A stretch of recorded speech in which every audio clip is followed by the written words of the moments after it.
बंदी छोड़ सतगुरु रामपाल जी परमेश्वर जी की जय हो। सत्साई भाई और बहनों, बहुत बड़ी दया, बहुत बड़ी मेहर पूज्य गुरुदेव भगवान की, सतगुरु रामपाल जी परमेश्वर जी की, जिनके शुभ आशीर्वाद से, विशेष आशीर्वाद से आप और हम सभी सत्सेवक भाई बहन साध संगति से जुड़कर अपने आत्मा के कल्याण हेतु हर प्रकार से मर्यादाओं में रहते हुए, संघर्ष करते हुए निरंतर भक्ति मार्ग पर आगे की ओर बढ़ रहे हैं।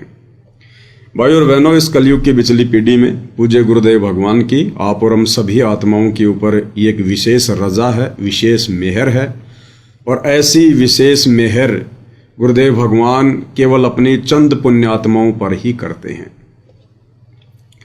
तो भाई और बहनों, गुरुदेव भगवान के तत्व ज्ञान युक्त अमर सत्संगों के ऊपर उन्हीं के आशीर्वाद से उन सत्संगों का सार समझने की प्रक्रिया जारी है। और आज का हम वीडियो शुरू करें उससे पहले पूज्य गुरुदेव भगवान से अरदास करेंगे, गुरुदेव भगवान की वंदना करेंगे, क्योंकि उनके आशीर्वाद के बिना भाई और बहनों कुछ भी संभव नहीं है, कुछ भी। बंदी छोड़ सतगुरु रामपाल जी परमेश्वर जी की जय हो।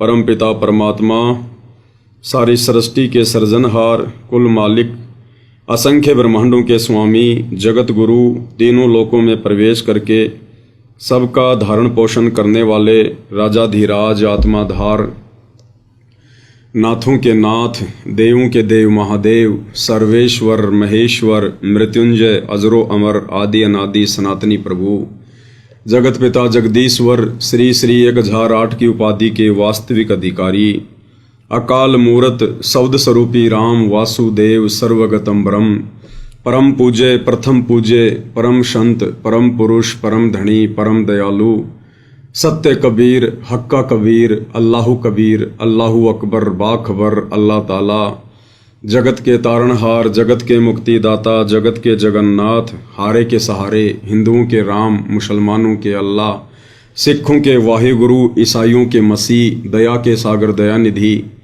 करुणा के सागर करुणानिधि, स्वयंभू परिभू, संकट मोचन, कष्ट हरण, मंगल करण, दुख भंजन, अविगत कबीर, निर्विकार निर्विषम परमात्मा, अलय अलेख सतगुरु, आदि अनादि सतगुरु, असली मर्यादा पुरुषोत्तम, असली राम, असली कृष्ण, असली घनश्याम, असली मुरारी, राजाओं के राजा, महाराजाओं के महाराजा, शहंशाहों के शहंशाह, सम्राटों के सम्राट, भगवानों के भगवान, अल्लाहों के अल्लाह, प्रभुओं के प्रभु, मसीहाओं के मसीह, सच्चे वाहिगुरु, बाबाओं के बाबा, पीरों के पीर, सेठों के सेठ, जगत सेठ, सावड़सा सेठ, सर्वगुण संपन्न, अनंत कोटि कलाओं के स्वामी, अनंत कोटि ब्रह्मांडों के नायक, योगियों में महायोगी, ध्यानियों में महाध्यानी, सिद्धों में परम सिद्ध, ज्ञानियों में तत्व ज्ञानी, ब्रह्म ज्ञानी, महाज्ञानी, परम ज्ञानी, सर्वश्रेष्ठ ज्ञानी, विज्ञानी, युवा कबीर, समर्थ कबीर, असमवात, अमित ओजा, सच्चे रहनुमा, करीम अल्लाह, सुभान अल्लाह, दुनिया के अंतिम पैगंबर, 8 सितंबर 1951 से गांव धनाना, जिला सोनीपत, हरियाणा, भारतवर्ष की पावन भूमि पे प्रकट रियल कल्कि भगवान श्री नारायण साकार हरि, श्री बाबा साहेब, नूर अनंत परमात्मा, सच्चे दरवेश, सच्चे बाखबर, संत शिरोमणि सतगुरु रामपाल जी परमेश्वर जी के चरण कमल में साध संगति से जुड़े हुए देश विदेश से आप और हम सभी सत्सेवक भाई बहनों का अनंत कोटि दंडवत प्रणाम। तो भाई और बहनों, पूज्य गुरुदेव भगवान की विशेष रजा के बिना, उनकी विशेष मेहर के बिना साध संगति से जुड़ना या साध संगति से जुड़कर गुरुदेव भगवान के इस अमर तत्व ज्ञान को समझना बेहद मुश्किल है, क्योंकि परमेश्वर ने वर्तमान समय में एकमात्र जरिया जहाँ से आत्माएं अपने गुरु को परमात्मा के रूप में स्वीकार करेंगी, हृदय से ज्ञान को आधार बनाकर, ये तरीका गुरुदेव भगवान ने केवल साध संगतियों के माध्यम से शुरू करवाया है। केवल साध संगति के माध्यम से, साध संगति से जुड़े बिना आप जी ज्ञान को आधार बनाकर गुरु को परमात्मा नहीं मान सकते। और यदि आपने ज्ञान को आधार बनाकर गुरु को परमात्मा मान भी लिया तो आप जी मर्यादा में रहकर भक्ति नहीं कर सकते। इसलिए परमेश्वर ने अपनी गैर हाजिरी में बरवाला कांड 2014 के बाद हिसार जेल में बैठकर साध संगतियां शुरू करवाई। और परमात्मा हिसार जेल में बैठकर यही देख रहे हैं कि मेरे सतलोक जाने के बाद ये आत्माएं किस तरह से मेरे मिशन को आगे बढ़ाएंगी, मेरे मिशन को बर्बाद करेंगी या मेरे मिशन को ऊंचाइयों पर लेकर जाएंगे। इसी बात की रिहर्सल गुरुदेव भगवान वर्तमान में हिसार जेल में बैठकर देख रहे हैं। और निसंदेह भाई और बहनों, दूध का दूध पानी का पानी हो चुका है। गुरुदेव भगवान का कलयुगी परिवार, उनके बेटा बेटी, भाई बंधु, रिश्तेदार, ये कोऑर्डिनेटर, नामदान संचालक, आश्रम संचालक, ये सब के सब गुरुदेव भगवान के मिशन को पाताल में लेकर जा रहे हैं, पाताल में। और परमेश्वर की चंद आत्माएं साध संगति से जुड़कर गुरु की गैर हाजिरी में इस प्रकार से भय मानकर, डर कर कि जैसे गुरुजी साक्षात हमारे सामने खड़े हैं, पल पल गुरुदेव भगवान हमें देख रहे हैं, हमारे अंग संग हैं, छाया की तरह हमारे साथ में हैं और रहते भी हैं भाई और बहनों। क्योंकि परमेश्वर की वाणी है कि जो बच्चा गऊ की नजर में यूं साईं को संत और भक्तों के पीछे फिरे वो भगत वत्सल भगवंत। वो भगवान गुरुदेव भगवान पल पल अपनी आत्माओं के अंग संग ही रहते हैं। और ज्ञान को आधार बनाकर अपने घर को ही अपने सतगुरु की गैर हाजिरी में आश्रम बनाकर और अपने गुरुदेव भगवान को पूर्ण ब्रह्म परमेश्वर सत्य पुरुष कबीर देव मानकर भक्ति कर रहे हैं। तो आज निसंदेह सतगुरु रामपाल जी परमेश्वर जी के शत मिशन को, उनके यथार्थ 13वें कबीर पंथ को उन्हीं के आशीर्वाद से सतसेवक भाई बहन ही समझ पाए हैं, उनके मिशन पर चल रहे हैं और निरंतर मिशन को आगे की ओर गति दे रहे हैं। भाई और बहनों, ये परमात्मा का मार्ग भीड़ का नहीं होता। जहां पर लाखों भगत होंगे, बड़े बड़े आश्रम होंगे, वहां पर बहुत अच्छा ज्ञान होगा, बहुत अच्छी भक्ति होगी, सब लोग मर्यादा में होंगे, ऐसा बिल्कुल भी नहीं है। इस परमेश्वर जी का मार्ग तो भीड़ का है ही नहीं। इस परमेश्वर के मार्ग में भीड़ का कोई काम ही नहीं। और आने वाले समय में भाई और बहनों, कौन वो आत्माएं होंगी जो सतगुरुदेव के मिशन में अपनी विशेष सेवाएं देंगी, तो ये भी छुपा हुआ नहीं है, आप सभी की आंखों के सामने है। तो आप और हमने भाई और बहनों आगामी समय में गुरुदेव भगवान के मिशन में हाथ बटाकर, अपनी सेवा लगाकर, अपने शुभ कर्म बनाने के लिए आज उनकी गैर हाजिरी में एक सच्चा भगत बनना है, सच्चा भगत। और सच्चा भगत बनने के लिए सबसे पहले गुरु को परमात्मा मानना पड़ेगा, गुरुदेव भगवान के ज्ञान को आधार बनाना पड़ेगा। और भक्ति मार्ग में कोई भी वस्तु, कोई भी नियम, कोई भी बात यदि बाधा बनेगी तो हम उसके लिए संघर्ष करेंगे, हम उसके आगे झुकेंगे नहीं। वो चाहे घर हो, परिवार हो, देश हो या समाज हो, अगर मर्यादाओं के बीच में आते हैं तो हम उसके आगे झुकेंगे नहीं। हमारा मार्ग मारपीट और लड़ाई झगड़े का भी नहीं है।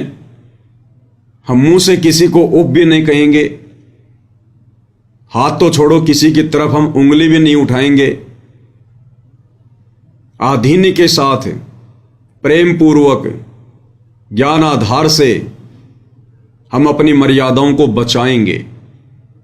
क्योंकि गुरुदेव भगवान ने नाम दीक्षा देते समय स्पष्ट कर दिया था कि बच्चों, गलत काम करना और गलत काम में सहयोग देना दोनों महापाप के भागी हैं, दोनों महापाप हैं।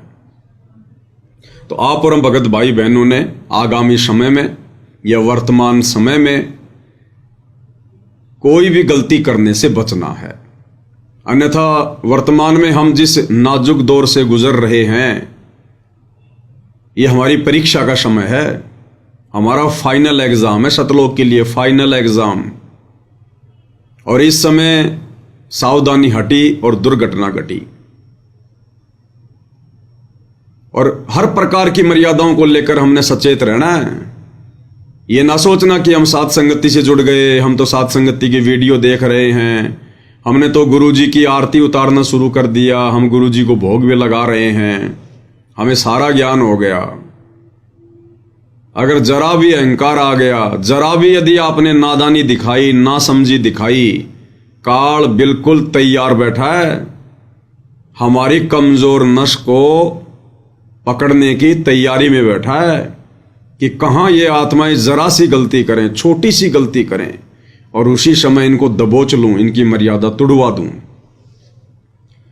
कल जब दास लाइव आ रहा था तो लाइव के समय तो दास कमेंट्स वगैरह नहीं देख पाता है, लेकिन बाद में जब दास भंडारा करने बैठता है तो कमेंट्स वगैरह देख लेता है हल्के फुल्के। तो दास ने कमेंट्स देखा था, क्योंकि कल हमारा मैटर चल रहा था कि करा करावे साइया मन में लहर उठा, दादू सिर दर जीव के आप बगल हो जा, कि हर रूप में परमात्मा ही खेल खेलता है। इन तीनों देवताओं के रूप में भी परमात्मा ही अच्छे काम करते हैं, गलत काम काल इनसे करवाता है। तो कल एक फेसबुक आईडी है, साथ संगति का लोगो लगा हुआ है, नाम है पप्पू दास। तो उन्होंने एक मैसेज किया, कमेंट्स किया, सतसाई भगत जी पवन दास जी के रूप में भी तो खेल खेल सकते हैं परमात्मा। हालांकि दास ने उनको मैसेज भी कर दिया था। मेरे मैसेज करने से पहले एक बहन है सीता महेंद्र विश्वकर्मा, उन्होंने भी एक कमेंट्स किया था कि भगवान किसी भी रूप में खेल खेलें, लेकिन हमने असली रूप संत रामपाल जी के अतिरिक्त दूसरे रूप में समर्पित नहीं होना है, और ना ही हो सकता जिसको ज्ञान है। बिल्कुल बहुत अच्छी बात कही बहन ने, यही ज्ञान आधार है। दास ने भी कमेंट्स किया था, भगत ऐसा सोचना भी मर्यादा खंडित करने में आता है, खैर चाहते हो तो गुरुदेव से नाक रगड़कर क्षमा मांगो। अब ये भी भाई और बहनों काल का बहुत बुरा षड्यंत्र है ये। मुझ पवन दास के विषय में इतना सा सोचना कि गुरुजी तो पवन दास का भी रूप बना सकते हैं। हाँ, गुरुजी पवन दास का भी बना सकते हैं, आपका भी बना सकते हैं, काल का भी बना सकते हैं। जब गुरुजी ब्रह्मा विष्णु महेश का बना सकते हैं, अपने पुत्रों का बना सकते हैं, वे तो अनंत कोटि कलाओं के स्वामी हैं, वे तो किसी का भी रूप बना सकते हैं। लेकिन वर्तमान में हम जिस सीढ़ी पर चढ़ रहे हैं, हम जिस 99 वाली सीढ़ी पर खड़े हैं, मात्र एक सीढ़ी दूर हैं। और उस समय इस प्रकार की बातें सोचना, और आपने जो धारणा अपने मन में पैदा करके ये बात कही है कमेंट्स में, जो सोचा है, वो आप भी भली बात ही जानते होंगे भगत जी, कि कहीं न कहीं आपने मुझ पवन दास में आस्था दिखाई है, कहीं न कहीं आपने मुझ पवन दास में श्रद्धा लगाई है। और भगत जी इतने में ही बात बिगड़ जाती है, इतने में ही। इसीलिए परमात्मा कहते हैं, गुरु को तजे भजे जो आना, तापसुआ को फोकट ज्ञाना। अरे भैया, परमात्मा ने इतना अच्छा ज्ञान दे दिया, आप और हमको जानवर तो है नहीं, मनुष्य शरीरधारी प्राणी हैं। और यदि अपने गुरुदेव से प्राप्त ज्ञान को अगर भगत आगे नहीं बढ़ाएगा, अपने गुरुदेव के ज्ञान की चर्चा भगत नहीं करेगा, तो क्या जानवर करेंगे, गधे करेंगे क्या? अब ये सबकी अपनी अपनी योग्यता के ऊपर है, सबकी अपनी अपनी क्षमता के ऊपर है कि आपने गुरुदेव को कितना समझा, कैसा समझा। बहुत सारे भाई बहन संगत में ऐसे हैं जिनकी गिनती नहीं, साथ संगति में, जिन्होंने गुरुदेव भगवान को मुझ पवन दास से भी बेहतर समझा है, लेकिन उनकी बोलने की शैली नहीं है, वो बोल के उस बात को नहीं बता सकते। तो ये सोचना भी कि गुरुजी पवन दास के रूप में भी तो खेल खेल सकते हैं, ये भगत जी हमारी छोटी सोच और घटिया मानसिकता को दर्शाता है। इस पवन दास की औकात का पवन दास को पता है भाई। जब लाइव बैठता हूं तो पसीने आते हैं, पसीने। अगर जरा सी गलती अगर बोलने में हो गई कहीं भी तो मेरे जीवन और मृत्यु का सवाल है ये। बार बार हर बात के लिए गलती नहीं मांगी जाती, और ना बार बार गलती करने पर परमात्मा जो है माफ करता है। तो मुझ पवन दास को पता है मेरा कलेजा कैसे धक धक करता है जब मैं लाइव बैठता हूं कि परमात्मा ये कैसे लाइव समाप्त होगा, सफल करना परमात्मा इसको।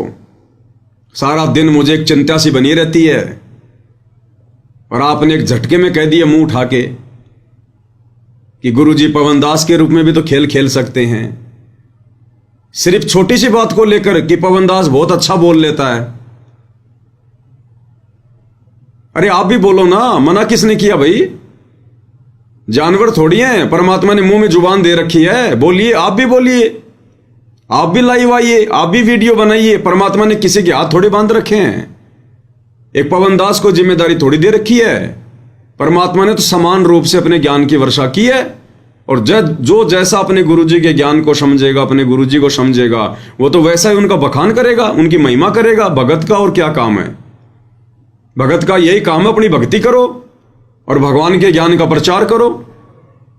ये सोशल मीडिया दे दी भगवान ने, हम साथ संगति से लाइव जुड़कर भगवान के ज्ञान का प्रचार कर रहे हैं।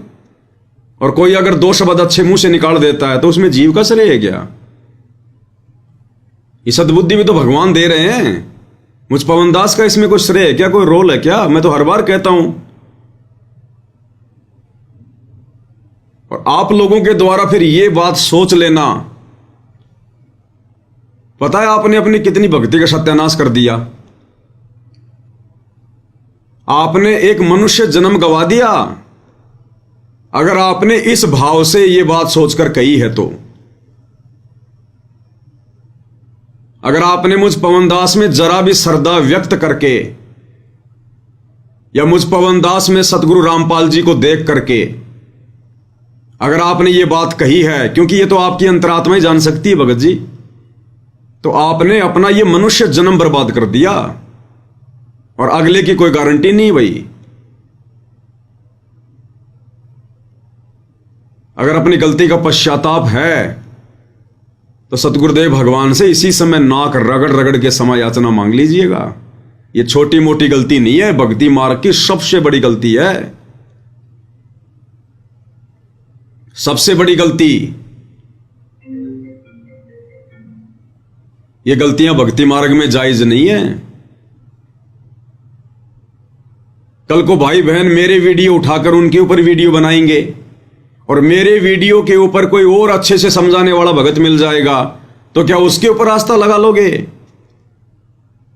कि इस भगत के रूप में तो गुरुजी हैं, इस भगत के रूप में तो पवन दास आ गया? पवन दास कोई भूत है क्या? गुरुजी कोई प्रेत है क्या जो मुझ पवन दास के अंदर आ जाएंगे? कोई भूत है गुरुजी? ये सबसे बड़ी गलती है भक्ति मार्ग में, सबसे बड़ी गलती। भाई हम तो महिमा करेंगे गुरुजी की, हमें तो महिमा करने के लिए भगवान ने जुबान दी है। जिव्या तो वाये बली जो रटे हरि को नाम, नहीं तो काट के फेंक दियो मुख में बलो ना चाम। हमें गुरुदेव भगवान ने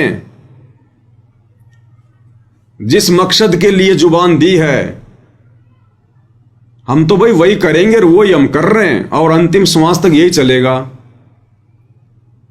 अब यदि कोई इक्का दुक्का अपना कोई कर्म बिगाड़ रहा है तो उसमें हमारा दोष नहीं है, फिर उसमें पवन दास का दोष नहीं है। उसकी अपनी नादानी है, नासमझी है, अज्ञानता है, मूर्खता है, वो खुद ठोकर खाएगा। 650 साल पहले बनारस के तोतादरी शहर में पंडितों के भंडारे में, और परमात्मा ने एक भैंसे राम के ऊपर थपकी मार के और मनुष्य की भाषा में वेद मंत्र बुलवा दिए, साथ में उनका अनुवाद भी करवा दिया। तो क्या उस जोटा राम के अंदर हम कबीर भगवान को देखने लग जाएं, उस भैंसे राम की पूजा करने लग जाएं, उस जानवर की महिमा करने लग जाएं क्या? ठीक इसी प्रकार हम सब जानवर हैं। भले हमारे को मनुष्य शरीर प्राप्त है, लेकिन उस परमेश्वर की नजरों में तो हम जानवर ही हैं। उस परमेश्वर की तुलना में तो हम जानवर ही हैं।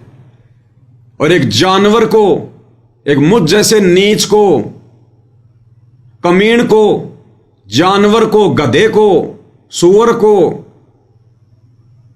आप सतगुरु रामपाल जी भगवान से कंपेयर कर रहे हैं। यह गलती क्षमा योग्य नहीं है, क्षमा योग्य। यह कर्म बनाने का समय है, ये कर्म बिगाड़ने का समय नहीं है। मुझ जैसे तो ना जाने आने वाले समय में कितने भगत खड़े होंगे। ये दुनिया भर के लोग जो आज मोटिवेशनल वीडियो बनाते हैं यूट्यूब पर, बड़ी बड़ी उन कंपनी के एम्प्लॉयज के लिए, ताकि वो लोग ढंग से उस कंपनी की मार्केटिंग करें, उनको बोलने का जो है वो तजुर्बा आ जाए। ये दुनिया भर के मोटिवेशनल स्पीकर मैं क्या बोलता हूं, उनके पैर के बराबर नहीं हूं मैं।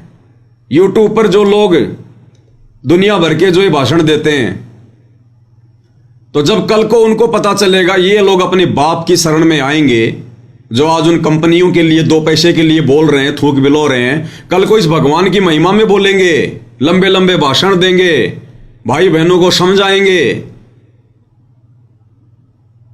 तो उन सबके जाके फिर पैर पकड़ लेना कि लो जी पवन दास तो कुछ भी नहीं, ये लो जी पवन दास से भी बढ़िया बढ़िया बोलने वाले। और इन सब के अंदर संत रामपाल जी घुस गए प्रेत की तरह, और सबके पैर पकड़ के बैठ जाना, फिर उनके भूल जाना फिर गुरु जी को कि गुरु जी तो बूढ़े हो गए, अब गुरु जी तो इन जवान भक्तों के अंदर आ गए। ये अपनी भक्ति बर्बाद ना करो भगत जी, ये भक्ति बर्बाद करने का नहीं, आबाद करने के लिए भगवान ने समय दिया है। दास पहले भी 2-3 बार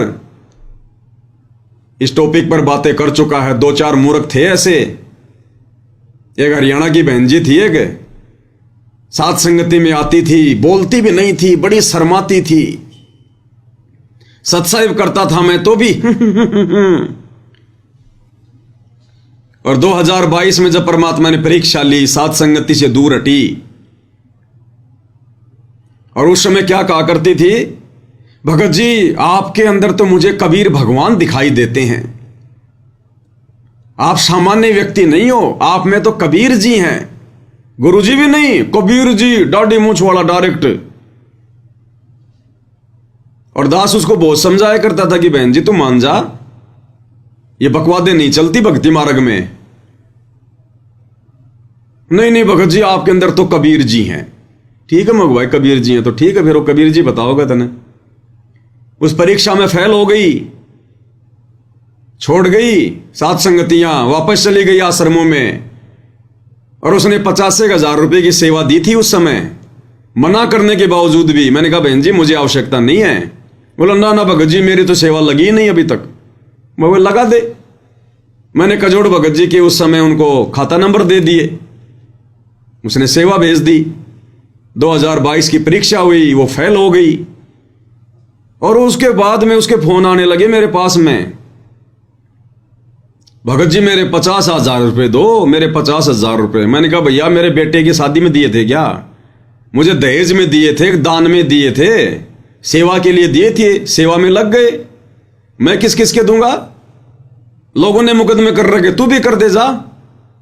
उसके बाद वो तो शेरनी बन गई, जो साथ संगति में आती थी, मेरी तरफ देखकर शर्माया करती थी, बोलती भी नहीं थी। बोले मेरे घर में सारे के सारे पुलिस वाले हैं, तेरी वो दुर्गति करवा दूंगी मैं, तो क्या अपना आपने वो समझा है? मगो भाई तू जिंदाबाद और तेरे पुलिस वाले जिंदाबाद है। वो 50,000 रुपये तो बहन तने मिलने को नहीं, चाहे तू सिर पटक ले। वो तो परमात्मा की सेवा में दिए थे उस समय, तेरे को सद्बुद्धि दे रखी थी भगवान ने, और वो सेवा में लग गए। और ये चाहे तू तेरा आईजी ले आ, चाहे तेरा डीआईजी ले आ, 2 महीने और जेल में बैठ के आ जाऊंगा बहन जी, बढ़िया परमात्मा का भजन कर लूंगा, इससे ज्यादा तो तू कुछ नहीं कर सकती। फिर उसके फोन आने बंद हुए। तो भाई जब ये काल सिर पे बैठ जाता है ना भगत जी, कुछ भी सोचने नहीं देता है, तो कहीं ना कहीं आपकी मर्यादा खंडित है। जो आपने इतना बड़ा दोष देख लिया अपने भगवान में। ये छोटी मोटी गलती नहीं है, भक्ति बर्बाद करने वाली गलती है ये। पवन दास में परमात्मा, मुझ दास को पता है मेरी औकात का भगत जी। हम ऐसे तो मार खाते आ रहे हैं युगों युगों से। आज से पहले उन पंडितों में जिनके मोटे मोटे पेट थे, लंबी लंबी जिनकी जटाएं थी, हम उनको भगवान मान के पूज रहे थे कि इनमें ब्रह्मा विष्णु महेश घुसे हुए हैं। भगवान ने तत्व ज्ञान देकर उनसे पीछा छुटवाया, तो हमारे जैसे जानवरों में तुम जो है भगवान देख रहे हो। भाई ये बुद्धि भ्रष्ट है, बुद्धि भ्रष्ट। आपकी मर्यादा टूटी है कहीं न कहीं, कोई न कोई, नहीं तो ऐसे गंदे विचार आ नहीं सकते मन में। तो ये भाई और बहनों बहुत सावधानी रखने की आवश्यकता है। ये काल ऐसे ठगेगा, जरा सा पॉइंट देखेगा, जरा सा पॉइंट, मुंह खोल के खड़ा है। तो भाई और बहनों, गुरुदेव भगवान के आशीर्वाद से, उनकी विशेष रजा से हमें परमेश्वर ने जो मौका दिया है साध संगति के माध्यम से अपनी आत्मा को चार्ज करने का, अपनी आत्मा को दृढ़ करने का, संघर्ष करते हुए भक्ति मार्ग पर आगे बढ़ने का, हम अपने मकसद को बिल्कुल भी ना भूलें। और जो भी शंकाएं हमारे मन में हों, हम प्रत्येक शंकाओं का समाधान कर लें, क्योंकि शंका रहित होकर ही हम दृढ़ता से भक्ति मार्ग पर आगे बढ़ सकते हैं। परमात्मा कहते हैं, मां मुंडू उस संत की जिससे संसा न जाए, और काल कहात है थोड़े शंका सब जग खाए। ये काल तो खाली लाखों को खाता है रोजाना, लेकिन शंका तो रोजाना करोड़ों को खा रही है, करोड़ों को। और गुरुदेव कहते हैं, शंका सूल बबूल है, सूल के कांटे की तरह है शंका। अगर मन में उत्पन्न हो गई, जब तक निकलेगी नहीं, हम भक्ति नहीं कर सकते। तो परमेश्वर ने एक मौका दिया, हमें एक मंच बनाकर दिया गुरुदेव ने, साध संगति।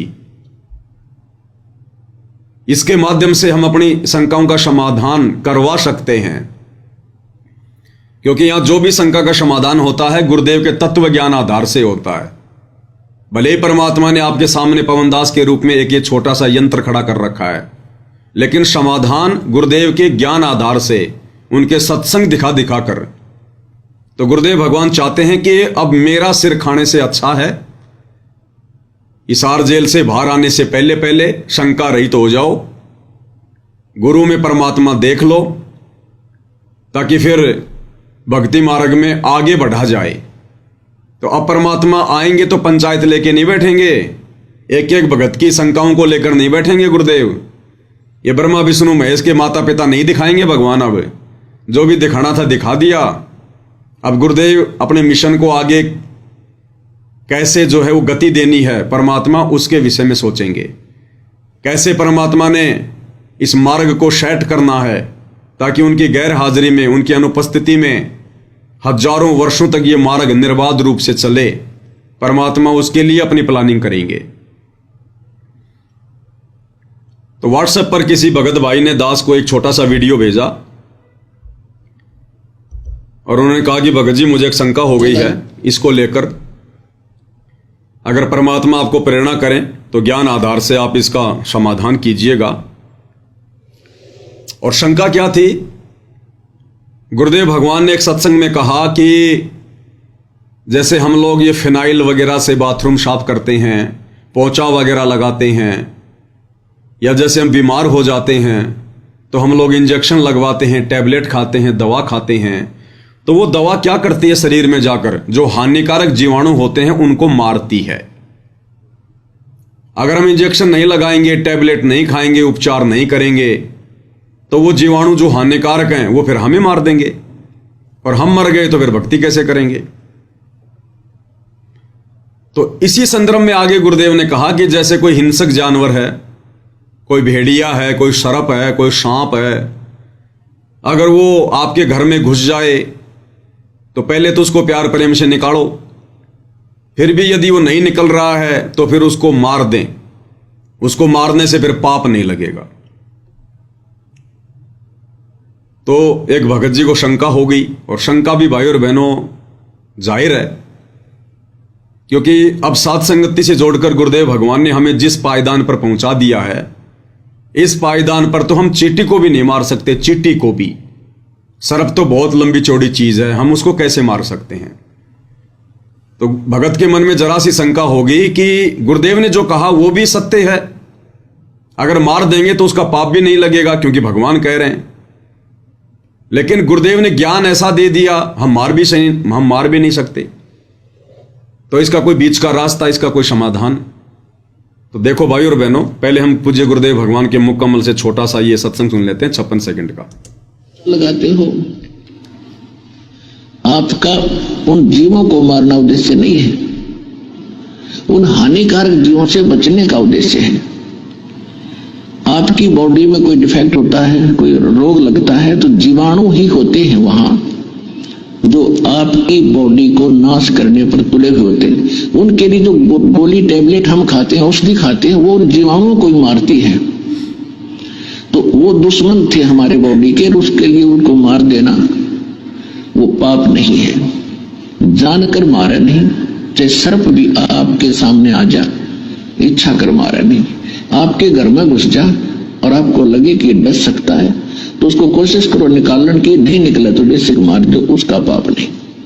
तो इस तरह के हमने कर्मों को बचाना है और परमात्मा के विधान अनुसार हमने अपनी भक्ति को चलाना है। तो गुरुदेव भगवान ने जो बात कही वो भगत को समझ में नहीं आई, और भगत ने कहा कि भगत जी हम सर्प को कैसे मार सकते हैं।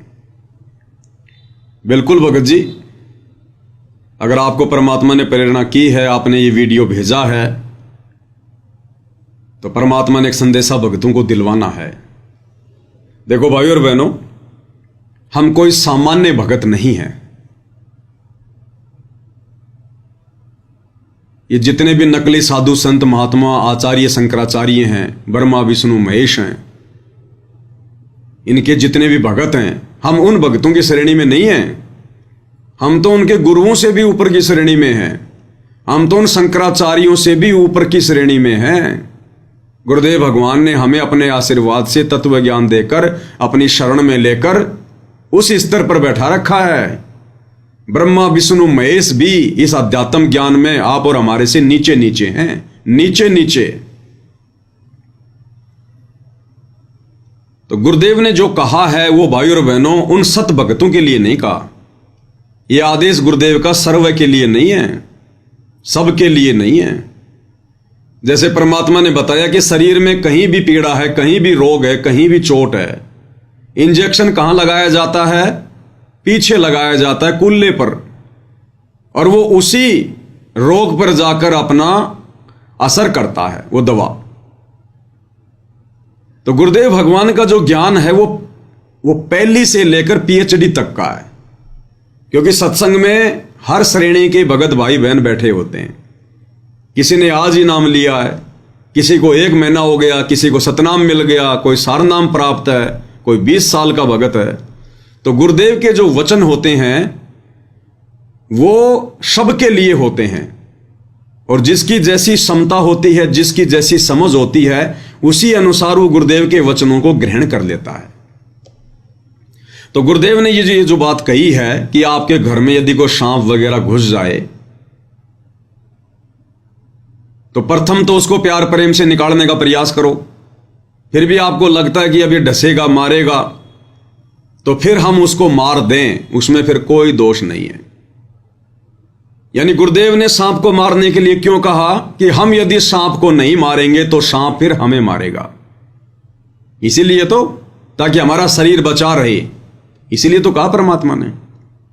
इस आधार से भाई और बहनों, अगर कल को हमारा पड़ोसी जबरदस्ती हमारे से झगड़ा कर ले, हमारे घर में घुस जाए, तो प्रथम तो हम उसको प्यार प्रेम से कहेंगे, भाई देख तू मान जा, मैं भगत आदमी हूं, क्यों परेशान कर रहा है, मुझे अपनी भक्ति करने दे।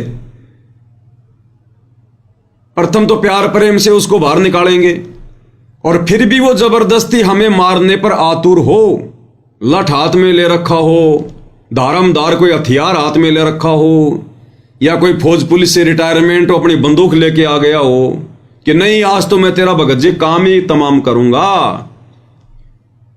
तो क्या भाई और बहनों फिर हमने उस व्यक्ति को मार देना चाहिए? भाई अन्यथा वो हमारे को मार देगा, फिर हम भक्ति कैसे करेंगे?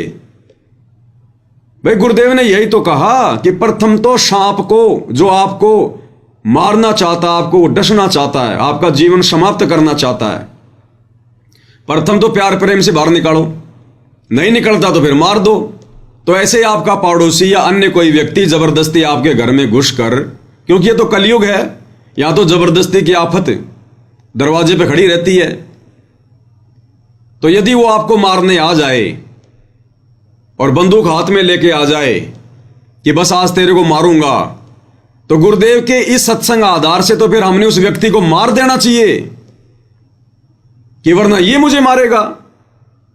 और मार दिया तो फिर क्या होगा? मार दिया तो फिर क्या होगा? फिर जेल में बैठ के भक्ति करने की, जेल में बैठ के भक्ति करनी पड़ेगी पूरी उम्र। तो गुरुदेव के कहने के भावार्थ को समझिए भाई और बहनों।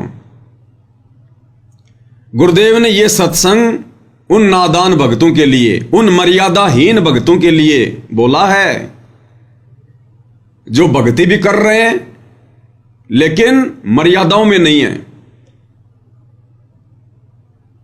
जो अपने सतगुरु को और भक्ति को हल्के में ले रहे हैं।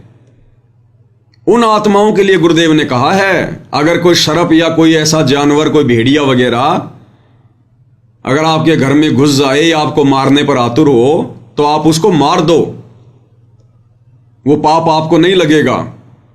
क्यों कहा गुरुदेव ने? कि वो मर्यादा में तो है नहीं, उसकी पूरी श्रद्धा, पूरा विश्वास तो अपने भगवान पर है नहीं, और भगवान उसी की मदद करेगा जो मर्यादा में होगा, जिसको विश्वास होगा। कहे कबीर सुनो वे साधो, मैं तो हूं विश्वास में। तो गुरुदेव ने उन मर्यादाहीन भक्तों को इस प्रकार का आदेश दिया है कि मैं तो उनका कोई बचाव जो कर नहीं पाऊंगा उन विशेष परिस्थितियों में, क्योंकि वो मर्यादा में नहीं है। और मर्यादा में नहीं है तो वो सांप या भेड़िया उसको मारेगा, और मारेगा तो उसका मनुष्य जन्म बर्बाद हो जाएगा। इससे अच्छा है उस सांप को, भेड़ियों को वो मार दे, कम से कम उसका शरीर तो बचा रहेगा, टूटी फूटी भक्ति तो करता रहेगा।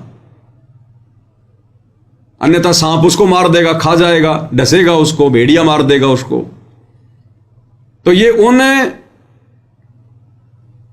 अमर्यादित भक्तों के लिए परमेश्वर ने ये बात कही है, और गुरुदेव ने अपने मुख कमल से बोल दी, तो फिर परमात्मा उसका पाप उस भगत को नहीं लगने देगा, बस उसका शरीर फिर सुरक्षित रहेगा, वो नालायक भक्ति करता रहेगा अपनी। और भाई जो मर्यादा में है,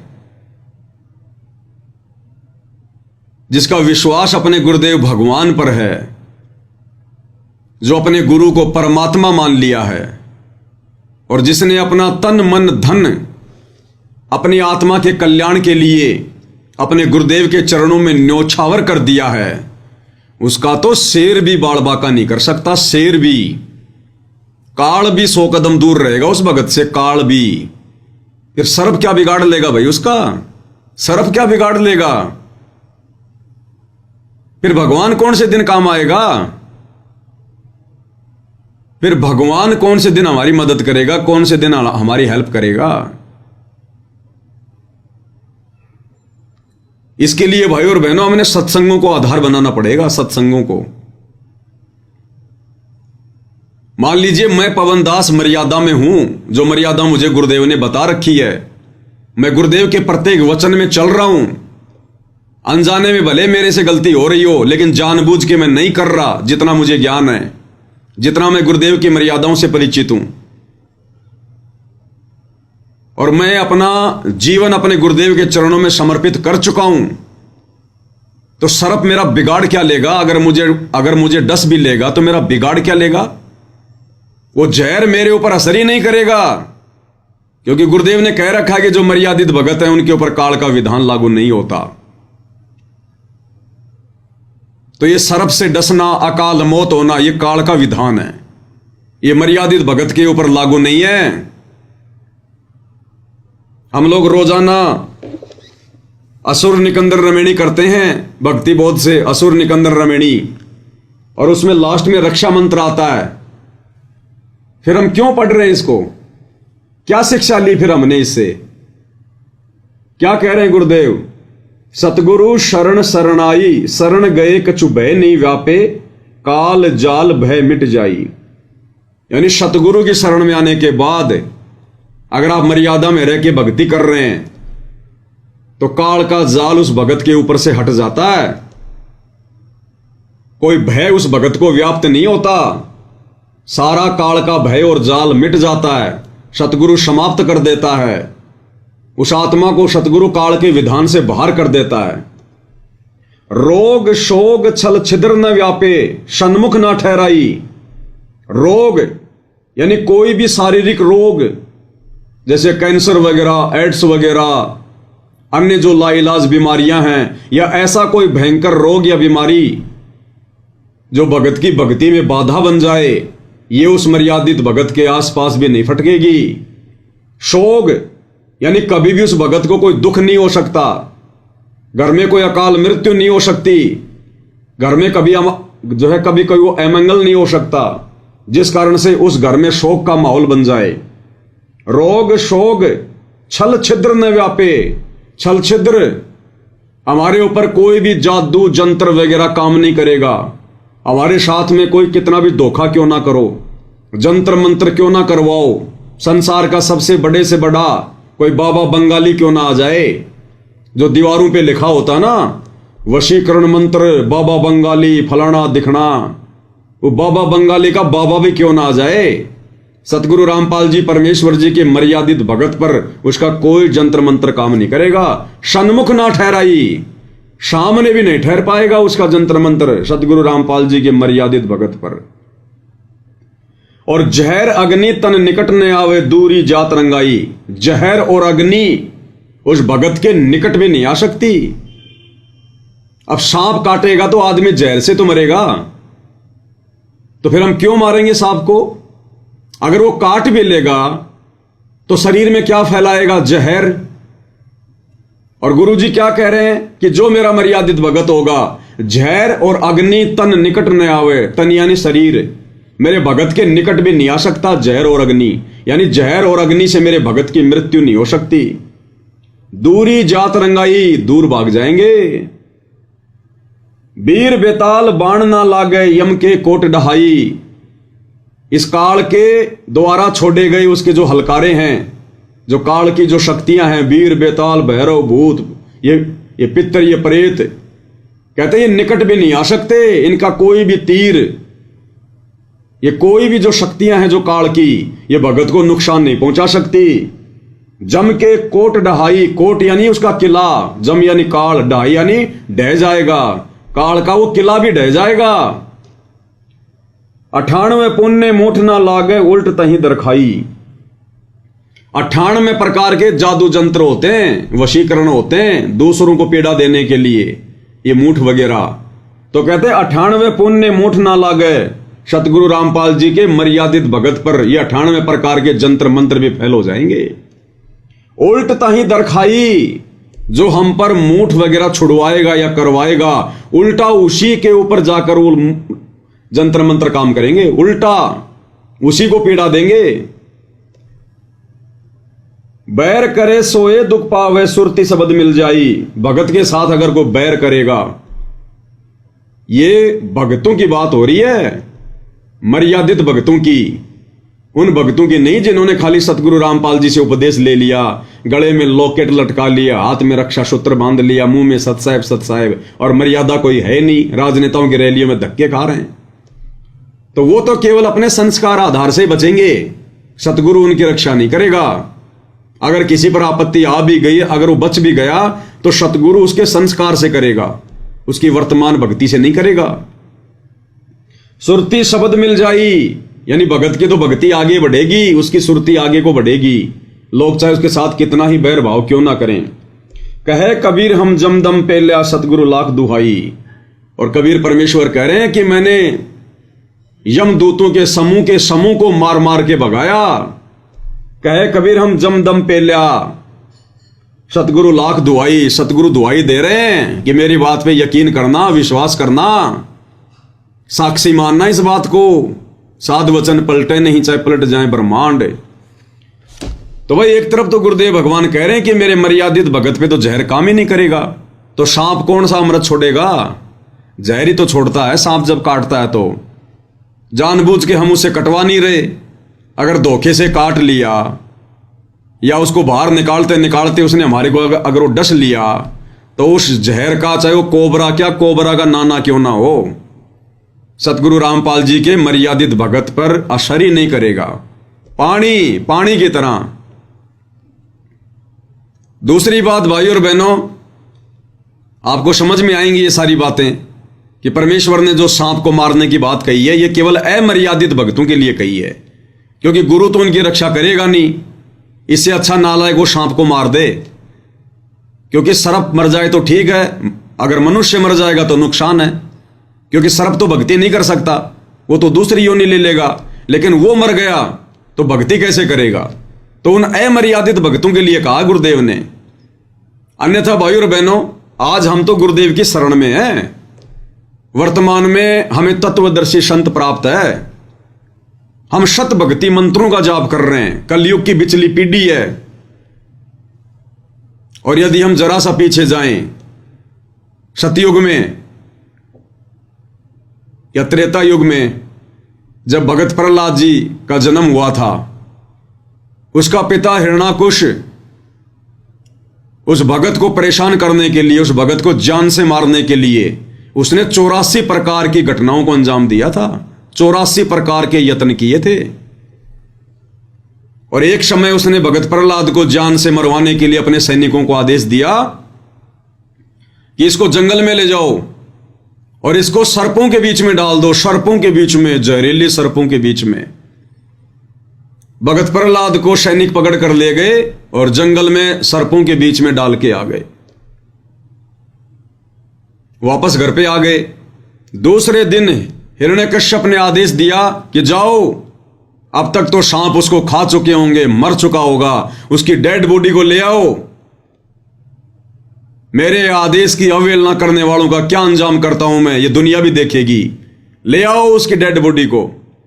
सैनिक गए तो सैनिकों ने क्या देखा? दोपहर का समय था, धूप बहुत ज्यादा थी, सैनिकों के पसीने पसीने। और जब वो गए वहां पर कि वो मर चुका होगा, सैनिकों ने देखा वो जहरीले सर्प बहुत सारे, सैकड़ों की संख्या में। और भगत प्रहलाद के ऊपर अपने फण उठाकर छाया करके बैठे थे, छाया करके।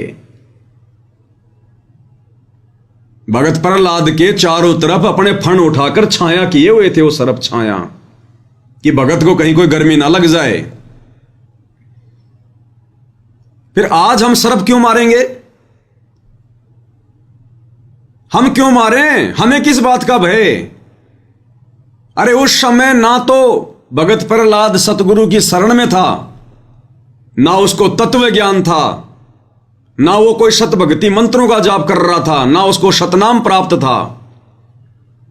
केवल उसकी पिछली भक्ति के फलस्वरूप। और वो जहरीले सर्प, अब सतयुग के त्रेता के सांप भी कितने बड़े बड़े होंगे, कितने जहरीले होंगे। और वो भगत प्रहलाद के ऊपर छाया करके खड़े हैं। किसकी मेहरबानी से, किसके आशीर्वाद से? सतगुरु रामपाल जी परमेश्वर जी के आशीर्वाद से, इस कबीर भगवान की मेहरबानी से। फिर हमें किस बात का डर है भाई? हम तो आज सतगुरु की शरण में हैं। धरती पर सतगुरु प्रकट है।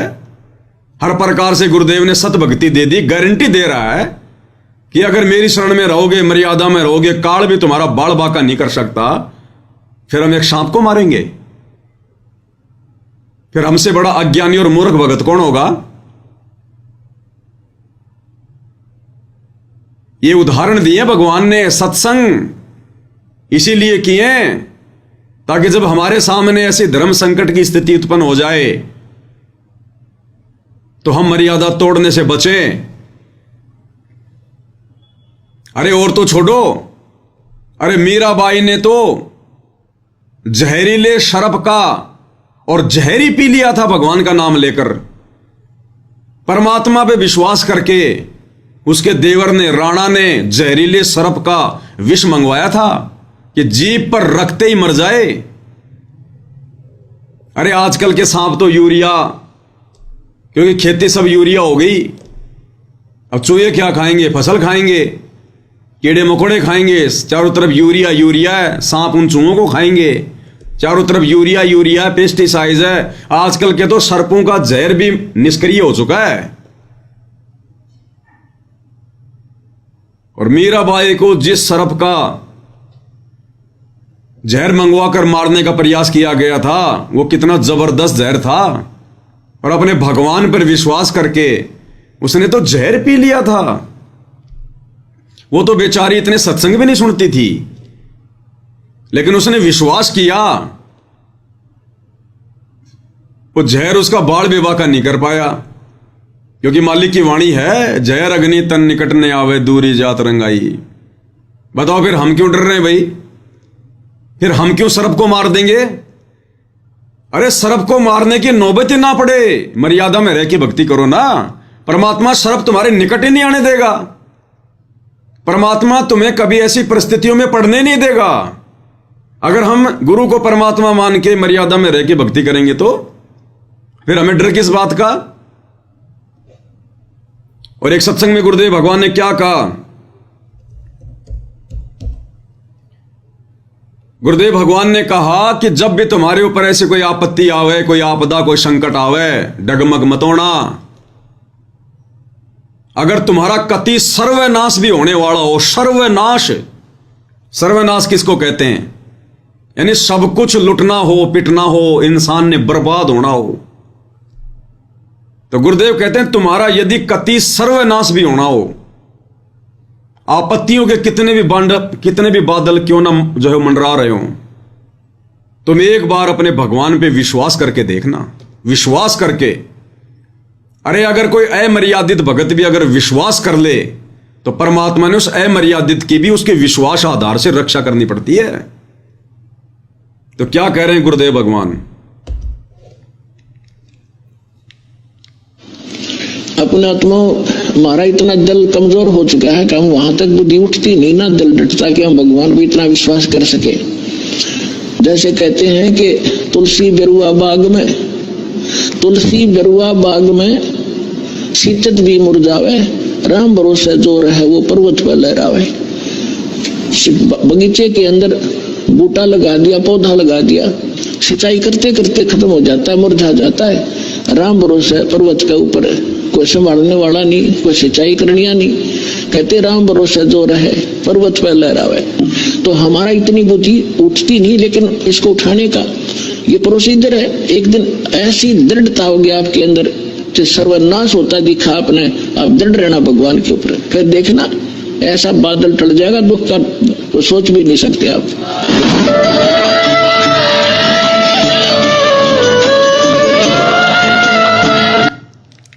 तो गुरुदेव भगवान कहते हैं चाहे कति तुम्हारा सर्वनाश क्यों ना होना हो, तुम विश्वास रखना, दृढ़ रहना। भगवान आपत्तियों को ऐसे टाल देगा जैसे बादलों को हवा ले जाती उड़ा के। तो भक्ति विश्वास की है भाई, मर्यादाओं की भक्ति है। चलो आज तो घर में सांप आ गया और हमें मारने का प्रयास कर रहा है, सांप को तो मार दिया। अब ये आदत रहेगी फिर हमारी, फिर हमारा विश्वास कहां बना गुरुदेव पर? फिर कल को ये शरीर छोड़कर जब त्रिकुटी की यात्रा करेंगे तो यम के दूत भी आएंगे, वो भी मारने के लिए आएंगे। उनका सामना करके दिखाना, फिर उनका सामना करके दिखाना, उनको मार के दिखाना। सांप को तो मार दे, कोई बड़ी बात नहीं है, वो तो मर जाएगा बेचारा। उन यम के दूतों को मार के दिखाना, फिर उनसे कैसे लड़ेगा? भक्ति से लड़ेगा ना। अपना सुमरण शुरू करना है ना। तो जब तू यहां पर अपना सुमरण करेगा, भक्ति करेगा, मर्यादा में रहेगा, तो परमात्मा तेरा नुकसान होने देगा यहां पर।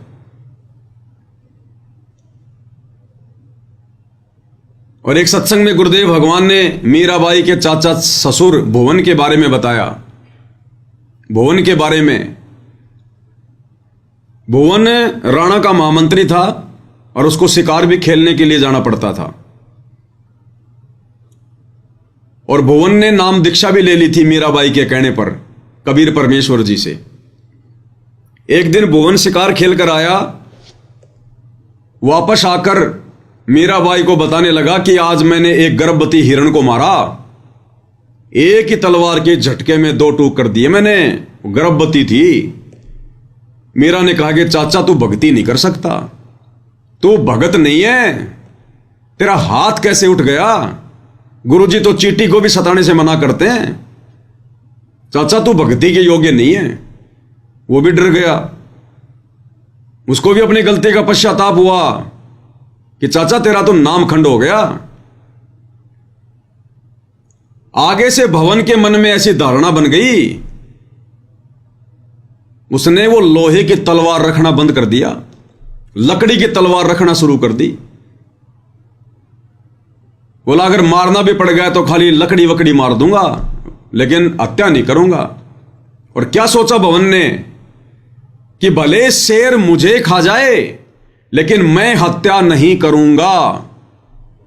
अब यहां ये बात भी तो बोल रहे हैं गुरुदेव, उस बात को तो हमने पकड़ लिया कि सांप आ जाए घर में तो मार दो, और यहां भी तो वही परमात्मा बोल रहे हैं भवन का उदाहरण देकर, भले शेर मुझे खा जाए लेकिन मैं हत्या नहीं करूंगा। तो वहां भी तो बोल सकते थे गुरुजी कि शेर सार को मार दो, अगर ऐसे आ जाए तो कोई दिक्कत नहीं है, पाप नहीं लगेगा। गुरुदेव भगवान के मुख कमल से सुनते हैं।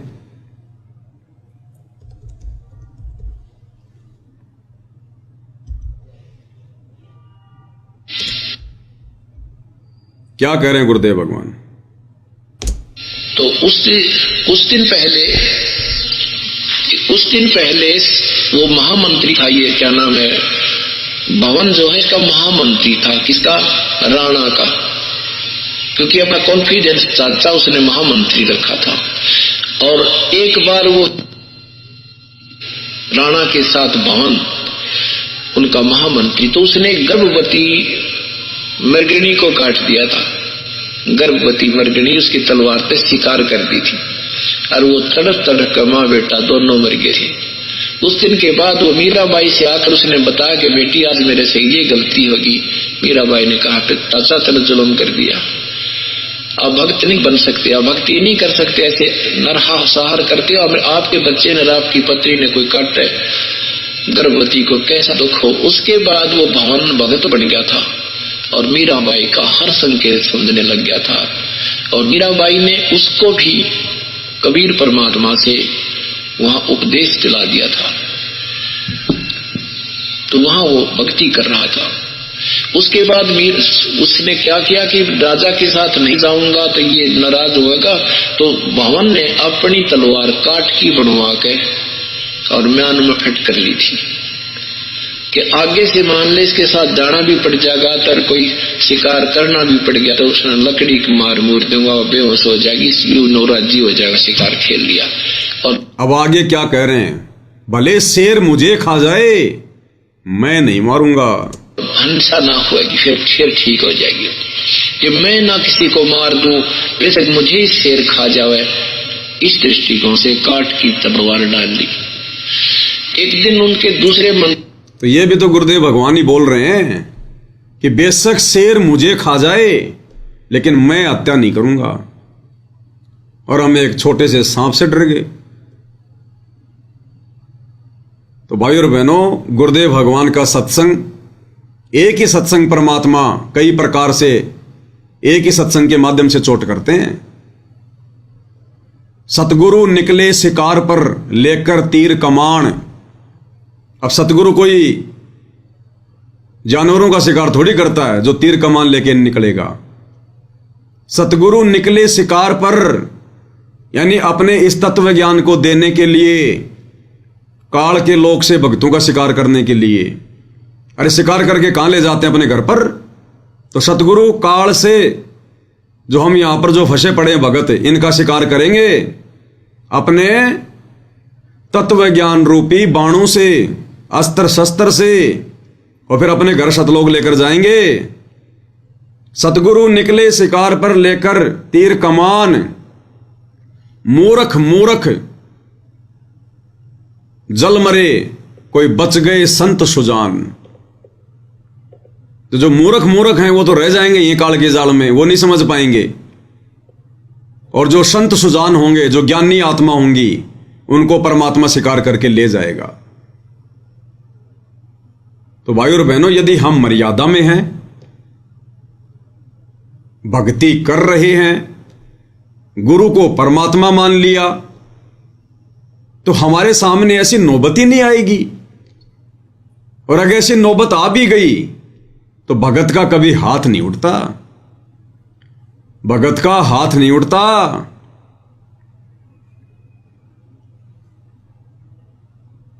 एक सत्संग में गुरुदेव भगवान ने हनुमान जी का जिक्र किया। हनुमान जी का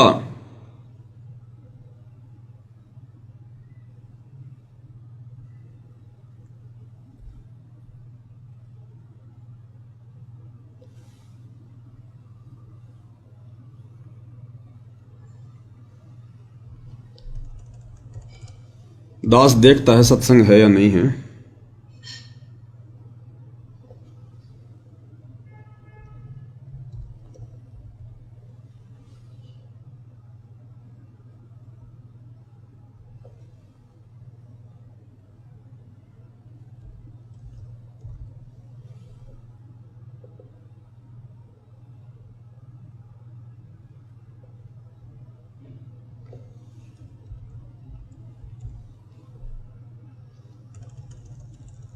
दास ने सेव तो किया था भाई और बहनों, कहाँ चला गया।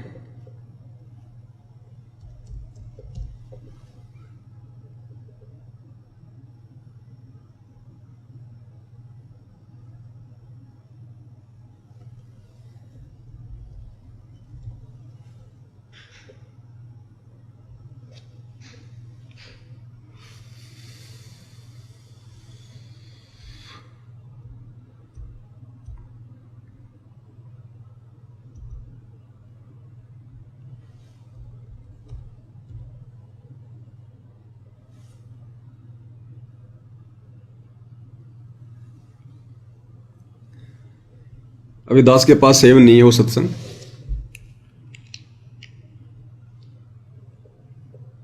उसमें जब त्रेता युग में कबीर परमेश्वर मुनिंदर ऋषि के नाम से आए हुए थे,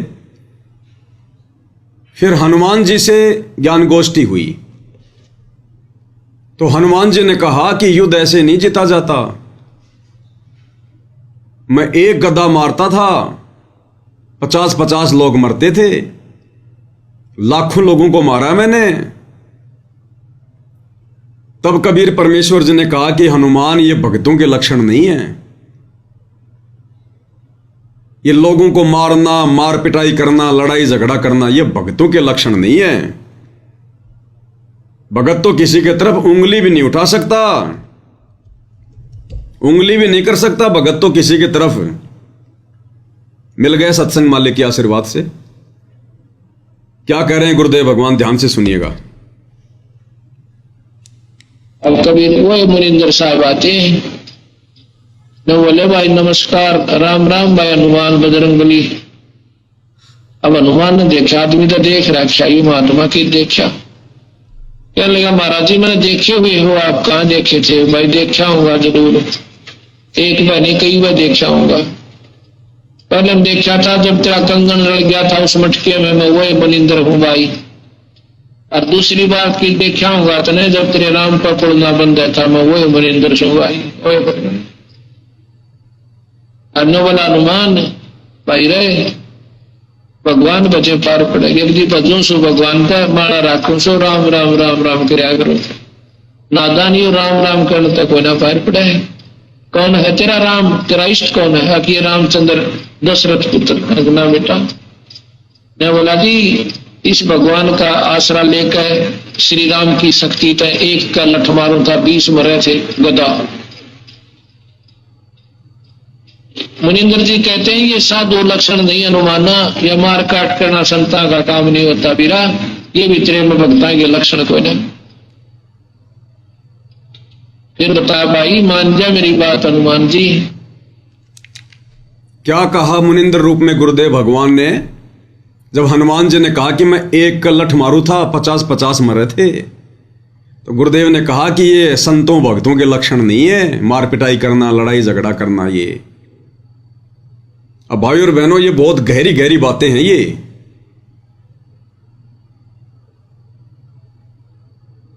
बहुत सारे भगत भाई बहन जो फौज में सेवा दे रहे हैं, जो पुलिस में सेवा दे रहे हैं, और लड़ाई के समय फिर बॉर्डर पर उनको जाना पड़ेगा, लड़ाई करनी पड़ेगी, बंदूक हाथ में होगी, सामने वाले को माला पहनाने के लिए नहीं, उसकी जान लेने के लिए, उसको मारने के लिए,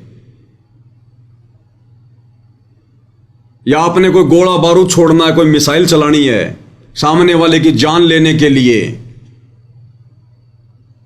हर एक चीज को गुरुदेव भगवान खुल के नहीं बताएंगे।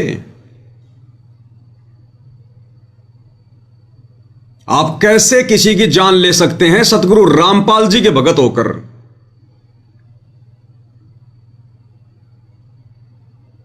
खाली 40-50 हजार रुपए की तनख्वाह के लिए, और आप मनुष्य को मारोगे।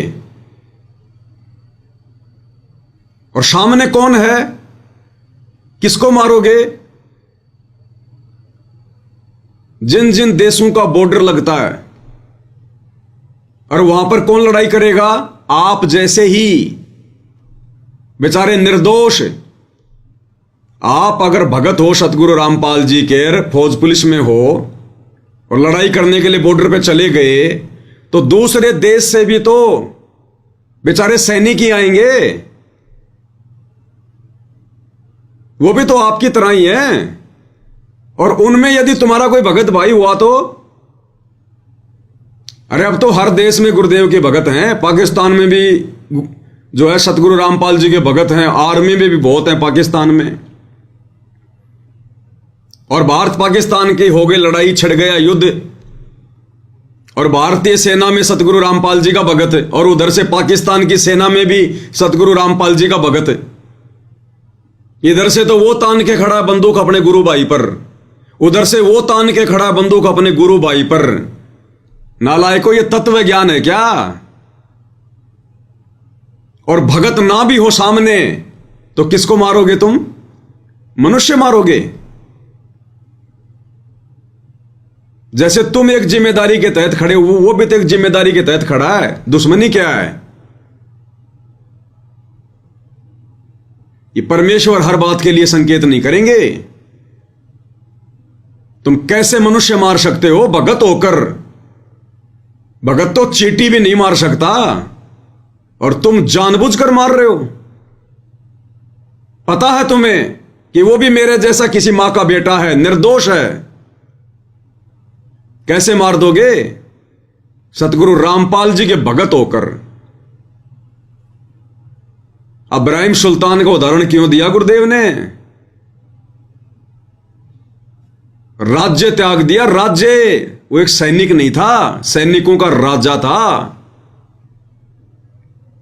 और राज्य उसने क्या सोचकर त्यागा था कि राज्य में भक्ति नहीं हो सकती। अगर राज्य करूंगा और भक्ति भी करूंगा तो कल को मेरे को युद्ध भी करने पड़ेंगे, लड़ाई भी करनी पड़ेगी, मेरे को भी जाना पड़ेगा युद्ध क्षेत्र में, मेरे हाथ से भी इंसान मरेंगे, और मैंने सैनिकों को आदेश देना पड़ेगा। मेरे आदेश देने से भी अगर लोग मरेंगे तो भी मैं पाप का भागी बनूंगा। इसलिए इब्राहिम सुल्तान ने वो राज्य त्याग दिया था, हत्याओं का पाप अपने सिर पर बचाने के लिए। और हम क्या करेंगे वर्तमान कलयुग की पिछली पीढ़ी में? पेट भरने का तरीका केवल नौकरी नहीं है। इस परमात्मा के पास में लाखों तरीके हैं। जिसने भजन दिया है, भोजन की व्यवस्था वो करेगा। ये स्पेशली सतगुरु रामपाल जी के भक्तों के लिए संदेश है। मोक्ष प्राप्त नहीं कर सकते, मुक्ति प्राप्त नहीं हो सकती। इसी को कहते हैं त्याग, इसी को कहते हैं बलिदान, संघर्ष। कुर्बानी देना। तुम 40,000 रुपए के लिए, 30,000 रुपए की तनख्वाह के लिए तुम इंसान मारोगे, युद्ध करोगे, लड़ाई करोगे तुम। भगत तो खुद मरना पसंद करेगा, सामने वाले को कैसे मार देगा? जिनको ज्ञान नहीं है वो मारो, मरो। भगत कैसे मार देगा? अभी गुरुदेव ने जो सत्संग सुनाया, हनुमान जी ने कहा कि मैं 1 लठ मारू था 50 मरे थे। गुरुदेव ने क्या कहा? ये संतों के लक्षण नहीं, हनुमान भक्तों के लक्षण नहीं, ये मार पिटाई, मार काट करना। तो हनुमान जी कौन था? एक सैनिक था, सैनिक। रामचंद्र जी की सेना में उसका एक सैनिक था। जैसे आज वर्तमान में भारतीय सेना में सतगुरु रामपाल जी का कोई भगत एक सैनिक है। अरे रामचंद्र जी भी तो राजा था। जैसे वर्तमान में देश का राजा नरेंद्र मोदी है, वैसे ही उस समय श्री रामचंद्र जी थे और हनुमान जी उसके सैनिक थे, सेनापति थे। तो आज भी स्थिति तो वही है। तो हनुमान ने भी तो एक सैनिक के रूप में ही वो हत्याएं की थी। और क्या कहा गुरुदेव ने? ये भक्तों के लक्षण नहीं है। तो आज तुम क्या करोगे भाई? एक सैनिक के रूप में तो करोगे। तो हर चीज के लिए गुरु जी खोल के नहीं बताएंगे। इस परमात्मा के लिए, इस भक्ति के लिए, इन मर्यादाओं को सुरक्षित रखने के लिए तो राजाओं ने राज्य त्याग दिए, और हम 40-50 हजार के लिए इंसान मारेंगे। एक मनुष्य जीवन की कीमत क्या पता है ना? और सामने वाले जिस सैनिक को हम जानते नहीं, उसको पहचानते नहीं, उस सामने वाले के साथ में हमारी कोई दुश्मनी नहीं, सरकारों की आपस में दुश्मनी, और हम इंसान मारेंगे। ये सतगुरु रामपाल जी परमेश्वर जी के भक्ति मार्ग में नहीं चलेगा। बाकी चाहे सैकड़ों मारो, लेकिन मोक्ष नहीं मिलेगा, मुक्ति नहीं मिलेगी। कुछ समय के लिए स्वर्ग में चले जाओगे। जो सैनिक शहीद होता है कुछ समय के लिए वो स्वर्ग में जाता है, उसके बाद में नरक में भी तो जाना पड़ेगा। वो जितनी भी हत्याएं की हैं उनका वो दंड भी तो भोगना पड़ेगा। इस आध्यात्मिक ज्ञान से सरकार थोड़ी परिचित है।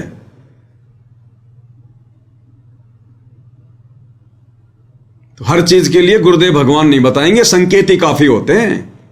अगर भक्ति बचानी है तो, अगर मोक्ष प्राप्त करना है तो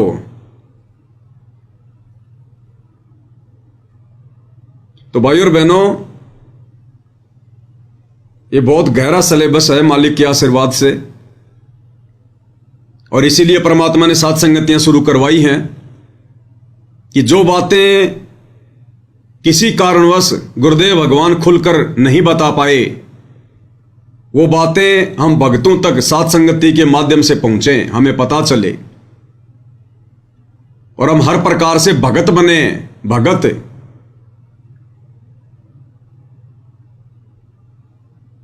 मीराबाई के चाचा ससुर ने, वो भी तो सैनिक था, सेनापति था। अरे वो भी तो राणा का सेनापति था। उसने काठ की तलवार रख ली कि आज के बाद हत्या नहीं करूंगा। लकड़ी की तलवार रखी उसने। तो ये वर्तमान के भगत सोच लेना जो ऐसी परिस्थिति में फंसे हों। भगवान ने पेट भरना है, नौकरियां पेट नहीं भरेंगी, ध्यान रख लेना। ये कल को महाविनाश का समय आ रहा है, जब तुम्हारी सरकारें नहीं रहेंगी, तुम्हें कौन तनख्वाह देगा? तुम्हें कौन सैलरी देगा? ये लॉकडाउन के समय तुम लोगों ने अपना पेट भरा या फिर इन सरकारों ने तुम्हारा पेट भरा? तो सतगुरु के आश्रय रहेंगे तो सतगुरु पेट भरेगा, जो सरकारों का भी पेट भर रहा है, उन राजाओं का भी पेट भर रहा है। और जब राजाओं के कर्म बिगड़ जाते हैं तो वो भी भूखे मरते हैं, भूखे। 1720 में जो अकाल पड़ा था, गुरुदेव ने क्या वाणी कही है? शहजादे मांगत फिरें दिल्ली के उमराव, और जिन रोटी पाई नहीं जो खाते थे नान पुलाव। शहजादे मांगत फिरें दिल्ली के उमराव, दिल्ली के जो बादशाह थे, जो राजा थे, वो और उनके शहजादे, उनके बेटे बेटियां, उनका परिवार एक एक रोटी मांग रहे थे टूक। शहजादे मांगत फिर दिल्ली के उमराव, और जिन रोटी पाई नहीं उनको रोटी का टुकड़ा भी खाने को नहीं मिला। मांग मांग कर भी जो खाते थे नान पुलाव, जो 56 प्रकार के भोग खाते थे। तो ये समझदार भक्तों के लिए संकेत ही काफी है, अगर अपनी भक्ति बचानी है तो। कितने भगत भाई बहन हैं जो अपनी नौकरियां छोड़ छोड़ के आ रहे हैं, अपना रिजाइन दे दे के आ रहे हैं। आने वाला समय कितना खतरनाक है कि कहीं हम कोई पाप के भागी ना बन जाएं। भले पेंशन ना मिले तो ना मिले, नौकरियां छोड़ छोड़ के घर बैठे हैं, जो मार काट वाली नौकरियां हैं। रिजाइन दे दे के आ रहे हैं कि साहब बस हो गया, बहुत हो गया। अब तो सतगुरु की भक्ति रूपी सेना में सैनिक बनेंगे, बाकी बहुत बन लिए हम सैनिक। उन हत्याओं का पाप हमारे सिर पे रखा हुआ, आज तक वो ही नहीं उतर रहा। तो हर चीज को गुरुदेव भगवान खोल के नहीं बताएंगे, ध्यान रख लेना। तो भाई और बहनों, मालिक की रजा है,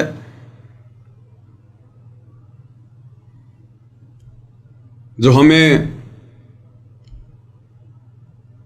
आगामी समय में जो काल का कहर टूटने वाला है,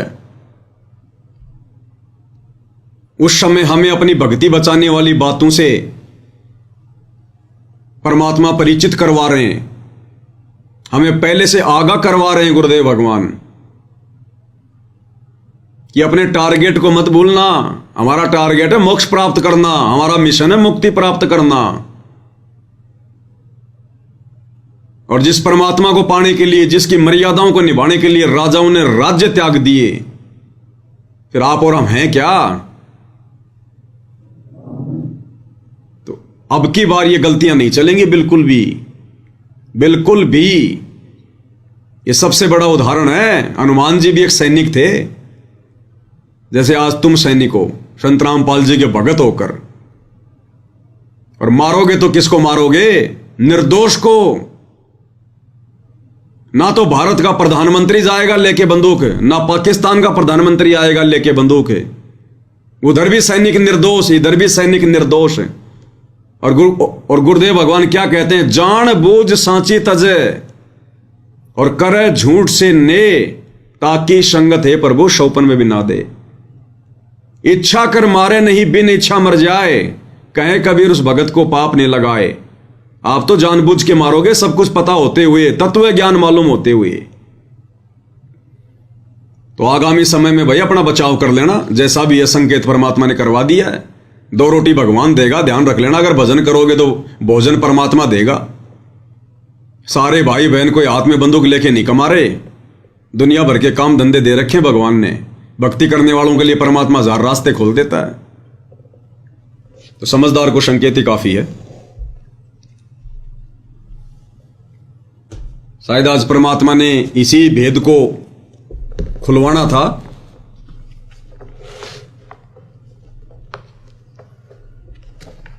तो भाई और बहनों,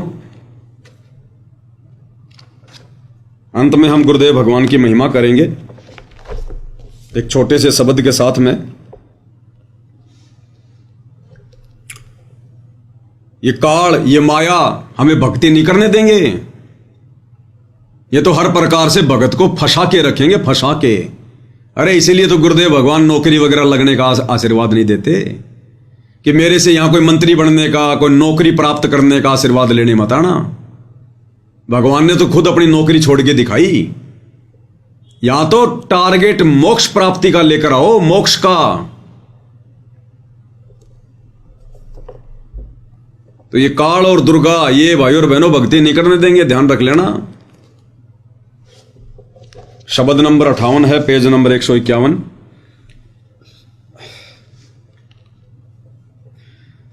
माया हर टोहू सो तू तो रोप रही चाले। माया हर टोहू सो तू तो रोप रही चाले। माया हर टोहू सो कि मैं तो परमात्मा को टोने के लिए, परमात्मा को ढूंढने के लिए निकला हूं, भक्ति करने के लिए। तू तो रोप रही चाले, तूने तो गजब कर दिया। मुझे कहां कहां तूने फंसा के छोड़ दिया, मेरे पैरों में तूने बेड़ियां डाल दी। मैं तो परमात्मा के लिए निकला हूं और तू मुझे परमात्मा प्राप्त नहीं होने दे रही माया। टोहूं यानी ढूंढ रहा हूं, तू तो रोप रही चाले और तूने तो अजब गजब कर दिया, तूने तो चाले कर दिए। माया हर टोहू सो तू तो रोप रही चाले। माया हर टोहू सो तू तो रोप रही चाले। अब ये फंसाए रखा उन भाई बहनों को ध्यान रख लेना। आने वाले विनाशकारी समय में तुम्हारे से पाप करवाने के लिए, तुम्हारे से हत्याएं करवाने के लिए, तुम्हारे सिर पर पाप कर्मों की वो गठड़ी डालने के लिए ये काल ने तुम्हारे को पहले से फंसा रखा है। जब माया तू घर में आ जा, मूर्ख मस्ती कुटुंब पर छा जा। जब माया तू घर में आ जा, मूर्ख मस्ती कुटुंब पर छा जा। अमल नशा सबके मन भाजा, कुबद कमा के चाली। माया हर टोहू सो तू तो रोप रही चाले। माया हर टोहू सो तू तो रोप रही चाले। परमात्मा कहते हैं जब माया तू घर में आ जा, मूर्ख मस्ती कुटुंब पर छा जा। माया के अनेकों रूप हैं। कोई शरीर से बलशाली है, अहंकार हो गया, वो भी माया, माया ने घेर लिया। किसी के 2, 4, 5 संतान हैं, अट्टे कट्टे हैं, वो किसी को जीने नहीं देता, उसको अहंकार हो गया अपने संतान का, लटका। किसी के घर में धन ज्यादा आ गया, वो अहंकार हो गया। किसी का बेटा कोई बड़ा अधिकारी बन गया, वो पहन के नई धोती पूरे गांव में घूमता रहता है। तो ये माया हर प्रकार से भगत को घेर के रखती है। तो कहते हैं जब माया तू घर में आ जा, मूर्ख मस्ती कुटुंब पर छा जा। उस परिवार में मूर्ख मस्ती छा जाती है, 2 के 4 करने में लग जाएगा। फिर कोई भी सलाह दे देगा, पता है इसके घर में पैसे हैं, अरे ये बिजनेस कर ले, ये वाला काम कर ले, मेरे को भी पार्टनर बना ले, और लगवा के उसके 5-10 लाख रुपए साइड में हो जाएगा। फिर कि भाई मैं क्या करूं, मैंने तो अच्छा आइडिया बताया था, अब तेरे भाग्य में नहीं चला तो नहीं चला। अमल नशा सबके मन भाजा, कुबद कमा के चाल है। अब जिसके घर में ज्यादा माया होगी, ज्यादा पैसा होगा, वो कुबद ही करेंगे। नशा तो फिर सबसे पहले है। गाड़ी खरीद के लाएंगे और गाड़ी में फिर बोतल रखने का, गिलास रखने का तो खांचा आता ही आता। फिर कभी उस यार दोस्त को लेके घूमेगा, कभी दूसरे को लेके घूमेगा। तो कहते हैं अमल नशा सबके मन भाजा, कुबद कमा के चाली। माया हर टोहू सो तू तो रोप रही चाले। जय कोई नेक कमाई करता, पाप कर्मों से रह जो डरता। जय कोई नेक कमाई करता, पाप कर्मों से रह जो डरता। टोटे के मऊ मरता देखा, कैसे वो हरी गुण गाले। माया हर टोहू सो तू तो रोप रही चाले। माया हर टोहू सो तू तो रोप रही चाले। कहते हैं जय कोई नेक कमाई करता, पाप कर्मों से रह जो डरता। जो बेचारा नेक कमाई करता है, सीधा सिंपल जीवन जीता है, कहते हैं ये माया, ये काल उसको जीवन नहीं जीने देता। जय कोई नेक कमाई करता, पाप कर्मों से रह जो डरता। टोटे के वो मरता देखा, कैसे वो हरिगुण गाले। बेचारा अंत में टोटे में मर जाता, वो कर्जे में मर जाता, वो परिवार की जरूरतों को पूरा करते करते मर जाता, जिम्मेदारियां निभाते निभाते। कैसे वो हरि गुण गाले, उसको हर प्रकार की परंपराओं में फंसा के रखा जाता है। घर में 4 रुपए की आमदनी नहीं, हर तीसरे महीने में दिवाली आ गई, होली आ गई, मकर संक्रांति आ गई, दुनिया की देखा देखी खर्चा करना पड़ता है, बच्चों को पटाखे लाके देने पड़ते हैं, फिर कोई भात आ गया, कोई छुच्चक आ गया, किसी का पीली आ गया, कोई कोथड़ी आ गई, कोई सिंधारा आ गया, कोई रिश्तेदार मर गया, किसी के घर में किसी का जन्म हो गया। दुनिया भर के काल ने हमारे चक्कर बांध रखे, लेन देन में फंसा रखा है। कहते हैं कैसे वो हरि गुण गाले, बेचारा कैसे तो भक्ति कर ले वो, और कैसे फिर वो परमात्मा की भक्ति कर ले, उसके गुण गाले। समय नहीं छोड़ा इस काल ने, इस माया ने इस कदर जीव को बांध के रखा हुआ है। यानी आप और हमने विचार करना है कि कैसे आप और हमारे ऊपर दया हुई है। इस काल ने जिस प्रकार से सारी दुनिया को माया के जाल में बांध रखा है, और आप और हमें गुरुदेव ने इस माया के जाल से, इसकी कुंडली से बाहर निकाल के, हर प्रकार की मर्यादाओं से, धर्म कर्म से परिचित करवा के आप और हमसे कैसे परमात्मा अपने गुण गवा रहे हैं। ये कितनी बड़ी मेहर है। सांप की कुंडली से बाहर निकलना कितनी बड़ी मेहर है ये। सुन माया तेरी महिमा गाऊं, कनक कामनी काल दर्शाऊं। सुन माया तेरी महिमा गाऊं, कनक कामनी काल दर्शाऊं। ओया रावण का नाश दिखाऊं, ये माया घर गाल माया हर टोहूं सूं। तू तो रोप रही चाले, माया हर टोहूं सूं। तू तो रोप रही चाले। सुन माया तेरी महिमा गाऊं, यानी माया मैं तेरे अवगुण बताऊं। यहां पर महिमा का मतलब है मैं तेरे अवगुण बताऊं, तो किस कदर जीव को बांध के रखती है। सुन माया तेरी महिमा गाऊं, कनक कामनी काल दसाऊं। कनक यानी सोना और कामनी यानी स्त्री। कहते हैं इनमें तो साक्षात काल निवास करता है, काल। सुन माया तेरी महिमा गाऊं, कनक कामनी काल दर्शाऊं। कनक यानी सोना और कामनी यानी स्त्री। कहते हैं इनमें तो साक्षात काल बैठा है, साक्षात काल। बकवाद करने वाले भक्ति के निकट भी नहीं है। जो सोना चांदी पहन के घूमते हैं भक्ति के निकट भी नहीं है। दुनिया की नजरों में सतगुरु के भगत, और सिर में और नाक में और कान में काल को बैठाए हुए हो। ओया रावण का नाश दिखाऊं, ये माया घर गाले। स्त्री के चक्कर में रावण ने अपनी दुर्गति करवा ली। सोने की लंका के अभिमान में रावण ने अपनी दुर्गति करवा ली, कनक और कामनी के चक्कर में, उस अहंकार के चक्कर में। रावण कुत्ते वाली मौत मरा। ये माया घर गाले यानी सत्यानाश कर देती है, घर को बर्बाद कर देती है। माया हर टोहूं सूं, तू तो रोप रही चाले। गंगा के मां बन जा पानी, राजा के घर हो जा रानी। गंगा के मां बन जा पानी, राजा के घर हो जा रानी। महाभारत सी कर दे कहानी, जंग माया कर वाले। माया हर टोहूं सूं, तू तो रोप रही चाले। माया हर टोहूं सूं, तू तो रोप रही चाले। गंगा के मां बन जा पानी। परमात्मा में वो कथा सुनाते हैं ना, 25,000 तीनों देवताओं के उपासक गंगा जी के घाट पर प्रथम स्नान को लेकर आपस में लड़ लड़ के मर गए। कहते हो पानी वहां पर माया बन गया, काल बन गया। और राजा के घर हो जा रानी।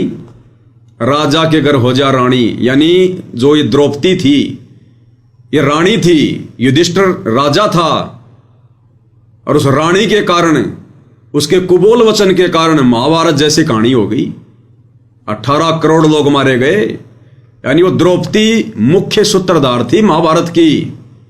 उसके कुवचन कि अंधों के अंधा पैदा होते हैं।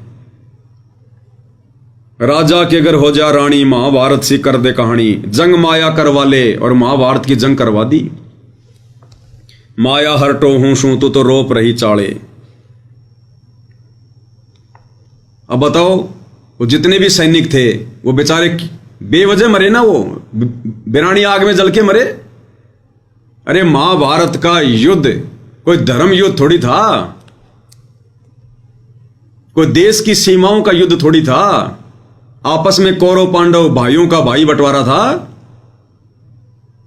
और उन दोनों ने मिलकर 18 करोड़ सैनिकों का सत्यानाश करवा दिया। 18 करोड़ सैनिकों का। साधुआ में सिद्धि बन जा, तांत्रिक रिद्धि बन जा। साधुआ में सिद्धि बन जा, तांत्रिक रिद्धि बन जा। राजा के मन जीती बन जा, न्यू घेर नरक में डाले। माया हरटो हूं सुन, तू तो रोप रही चाले। माया हरटो हूं सुन, तू तो रोप रही चाले। साधुआ यानी जो भगत योगी, अगर किसी को अपनी भक्ति का अहंकार हो गया, अपनी कोई सिद्धि शक्ति का अहंकार हो गया, जैसे वो चुनक ऋषि, अपनी सिद्धि का अहंकार हो गया, राजा मानदाता की 72 करोड़ की सेना मार दी, बन गया पाप का बागी। तो कहते हैं साधुआ में सिद्धि बन जा, यानी भगत को अपनी भक्ति का, अपनी सिद्धि का घमंड नहीं करना चाहिए बिल्कुल भी। आधीन होकर, दास भाव होकर अपनी भक्ति सफल करनी चाहिए। काल तो जबरदस्ती आंट अड़ाएगा। अब गुरुदेव ने एक सत्संग में बताया कि वो जो चुनक ऋषि था, वो अपनी भक्ति कर रहा था, घर से निकला था भक्ति करने के लिए, परमात्मा पाने के लिए। घर से निकला था भक्ति करने के लिए।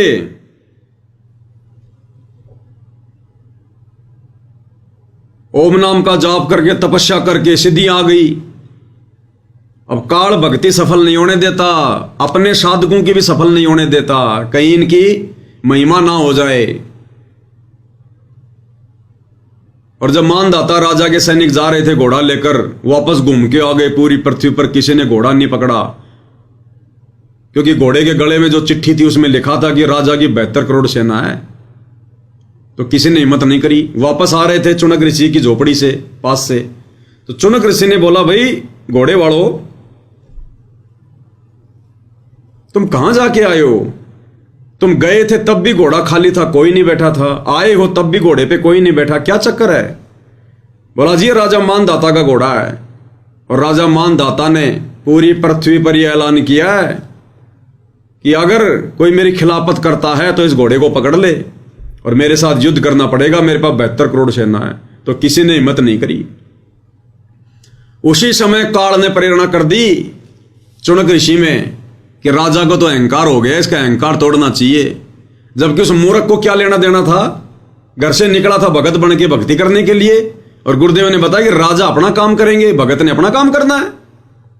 क्या जरूरत थी उसके घोड़े को पकड़ने की कि जाओ भाई ठीक है। जबरदस्ती घोड़ा बांध लिया उसने कि मैंने तेरे राजा का युद्ध उठ लिया, और अपनी सारी भक्ति शक्ति का सत्यानाश करवा दिया, नरक भोगने के लिए तैयार हो गया। तो गुरुदेव कहते हैं साधुआ में सिद्धि बन जा, तांत्रिक रिद्धि बन जा। और ये जंत्र मंत्र करने वाले थोड़ी बहुत कोई ये जंत्र मंत्र करके ये सेवड़े सावड़े बन जाते हैं, मूठ माठ छोड़ना शुरू कर देते हैं, वशीकरण वगैरह, और कहते हैं अपना सत्यानाश करते हैं। फिर ये अपने स्वार्थ के लिए, चंद पैसों के लिए दूसरों का ये नुकसान करते हैं। तो कहते हैं वो भी काल करवा रहा है, ये भी एक माया है। साधुआ में सिद्धि बन जा, तांत्रिक रिद्धि बन जा। राजा के मन जित्ती बन जा, नू घेर नरक में डाला है। राजा के मन जित्ती बन जा, यानी और ज्यादा राज्य प्राप्त करने की लालसा में ना जाने कितने कुकर्म कर देता है, कितने युद्ध कर देता है, कितने सैनिक मरवा देता है, और अंत में घेर नरक में डाला है, डाल देता है, ठोक देता है नरक में। माया हरटो हूसू तो रोप रही चाले। तपस्वी करते तप की शोभा, ऋषि मुनियों के लग्या मान करोगा। तपस्वी करते तप की शोभा, ऋषि मुनियों के लग्या मान करोगा।